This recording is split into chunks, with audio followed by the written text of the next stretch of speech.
bien, le private equity, ça consiste à investir au capital de sociétés non cotées en déléguant la gestion de ces investissements à des gérants ultra spécialisés. Pour générer des retours sur investissement performants, ces gérants, à leur tour, choisissent d'accompagner des sociétés en très forte croissance, positionnées sur des marchés porteurs et surtout, des sociétés pilotées par des équipes de management de très grande qualité. Mais ce qui assure la performance du private equity, c'est aussi le fait que les équipes de management ont entre 5 et 7 ans pour investir et pour livrer leur business plan.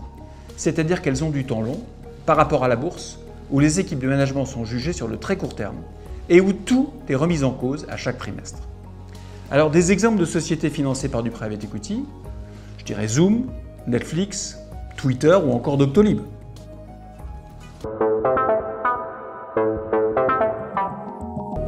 Les retours historiques du private equity, les retours moyens, sont compris entre 10 et 15% par an, sachant que les meilleurs fonds mondiaux de private equity livrent plus de 20% par an, et ce, sur de très très longues périodes.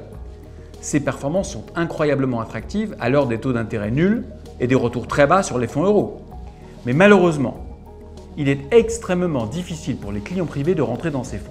Et ce pour 3 raisons. La première raison, il y a environ 4000 fonds de private equity qui lèvent de l'argent dans le monde chaque année. Et 90% de ces fonds sont hors de France. Ce marché du private equity est donc un environnement très complexe, très opaque pour les non-initiés. Trouver le bon fonds est extraordinairement compliqué. La deuxième raison, les meilleurs fonds du monde ont des tickets d'entrée minimum supérieurs à 10 millions d'euros. Donc vous n'avez pas 10 millions d'euros, vous ne pouvez pas rentrer. Ces tickets sont quasiment inaccessibles aux particuliers, à vous et moi.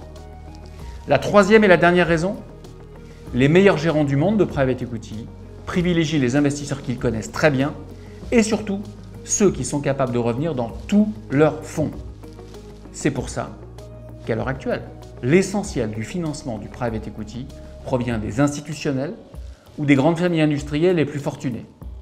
Et c'est en fait uniquement grâce à des plateformes comme la nôtre, comme Altaroc, que les clients privés vont enfin pouvoir accéder aux tout meilleurs fonds mondiaux.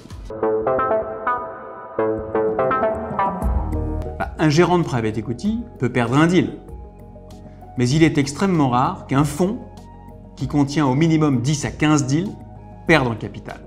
En effet, les portefeuilles des fonds sont constitués de plusieurs sociétés, séparées par des structures juridiques étanches et dont les performances sont complètement décorrélées les unes des autres. Dans le cas d'Altaroc, on a choisi des fonds qui n'ont jamais fait moins de 15% par an sur 20 ans.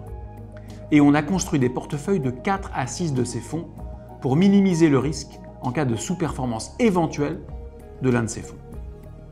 Prenez Altamir comme illustration de ce que je dis.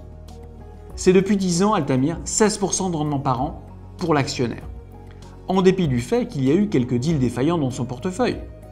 C'est là la beauté d'un portefeuille diversifié.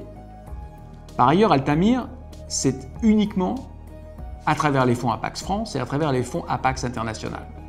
Et son portefeuille ne compte qu'une 60aine de sociétés sous-jacentes, alors que les portefeuilles Altaroc sont ultra diversifiés en termes de gérants, de géographie, et qu'ils auront plus de 200 sociétés sous-jacentes, ce qui permet de minimiser encore davantage le risque de perte en capital.